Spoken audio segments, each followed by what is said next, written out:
let's talk about some other divine factors. Allah also sent divine assistance at the Battle of Khandaq. How? First of all, Allah subhanahu wa ta'ala changed the atmosphere. After a month of waiting outside the ditch, the enemies grew tired. Allah sent a storm, a very cold storm. They were freezing in the desert. A very powerful wind came, destroyed their tents, flipped their pots, hurt their animals. So we see now the divine punishment coming on them. The food that they had just scattered here and there. So whatever food they had left was also gone on that night. The Prophet had sent Hudayfa, one of his good companions. He told Hudayfa, go to the other side and collect information, like what's happening to the other side. Hudayfa says, I managed to reach near Abu Sufyan, and I saw him addressing the commanders of his army. And he told them, the spot at which we have camped is not the place of our residence. Our animals are dying, and the wind and the storm, they're not sparing our tents, and sheds and fire for us.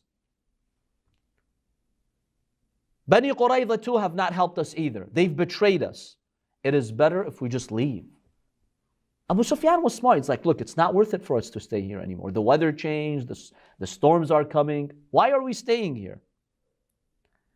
Then he mounted his camel, whose knees were tied. You know, in order for the camel to stay put and not wander and get lost, they would tie its knees. Now, if you wanted to travel, you untie it and then you sit on it.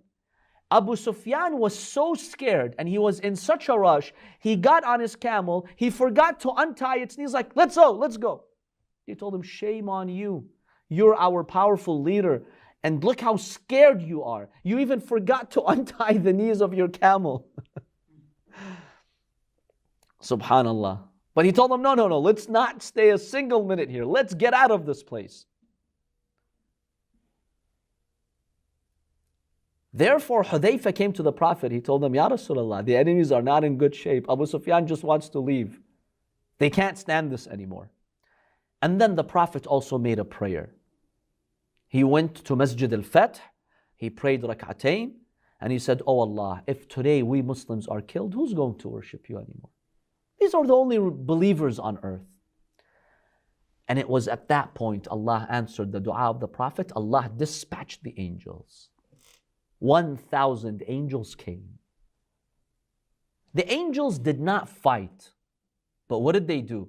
Number one, the angels yelled in the skies, Allahu Akbar. When the pagans, the enemies, they heard these voices coming from the skies, Allahu Akbar, they weakened. Like rats, they became scared. Secondly, those angels brought those fierce winds that we talked about. They blew at them to destroy their tents, flip their pots, and just to demoralize them. And even some narrations indicate the angels took out their weapons and they started to generate the sounds of swords in the sky. So the enemies just saw these sounds of swords coming at them. They're like, let's get out of here. So the angels didn't fight them, but they went there to scare them, just like they did at which battle, do you remember? Badr. At the battle of Badr, the same thing happened. Subhanallah. So Allah subhanahu wa ta'ala also sent the angels in order to support the Muslims and make sure these 10,000 evil guys just leave the area. And that's exactly what happened. They packed whatever they could. They packed their bags and they left. And Allah saved the Muslimin. All those 10,000 had to leave. Bani Qurayza, they thought, had betrayed them. So we can't count on them anymore. Amr got killed by Imam Ali alayhi salam. The winds are just destroying us. We hear cries of Allahu Akbar left and right. This is not the place for us. We're out of food and the cold is killing us. Let's leave. Let's just go back to our hometowns. This is how the battle came to an end.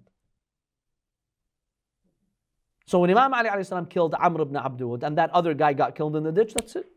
Nobody else got killed. It was over. That's how Allah saved them. Next, my dear brothers and sisters, we'll So the Arabs left, right? But who's in Medina now? Who has committed treason? Banu Qurayza. Yeah, the Jewish tribe of Banu Qurayza. In our next class, inshallah, we'll see what happened to them. Because they committed treason. They almost succeeded in killing the Prophet and every Muslim. Had not Allah supported the Prophet and these plans and Imam Ali and his story, the Muslims would have been killed. So what they did was a huge crime in history. We'll see next what happened to them and how the Muslims came to confront them after this.